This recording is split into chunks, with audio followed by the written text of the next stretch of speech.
बातमी आहे जालन्यातून। चारित्र्याच्या संशयावरून आपल्या 3 चिमुरड्या मुलांना विहिरीत फेकून बापानेच हत्या केल्याची धक्कादायक घटना जालना जिल्ह्यात घडली आहे। इतकंच नव्हे तर स्वतः पोलिसांना याची माहिती देत पसार झालेल्या आरोपी बापाला शोधून पोलिसांनी आता बेड्या ठोकल्यात। पाहुयात यावरचा हा स्पेशल रिपोर्ट। माणुसकीला काळीमा फासणारी एक धक्कादायक घटना जालना जिल्ह्यात उघडकीस आली आहे। कारण एका निर्दयी बापानेच आपल्या पोटच्या 3 चिमुरड्यांचा खून करून विहिरीत मृतदेह फेकले।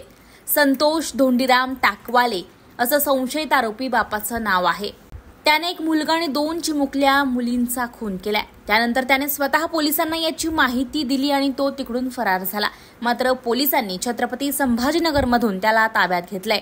संतोष टाकवाले हा मूळचा संभाजीनगरचा, मात्र तो जालना जिल्ह्यातल्या अंबड तालुक्यातल्या डेमोगाव येथे त्याच्या मामाकडे आला होता।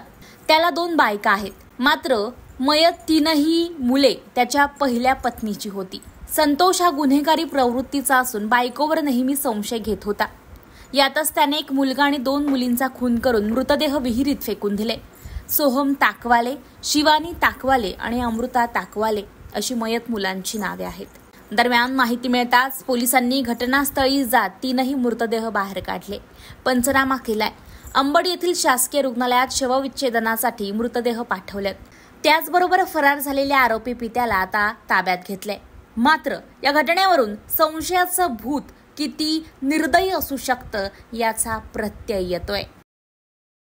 देशोन्नतीसाठी सुयोग खर्डेकर, जालना।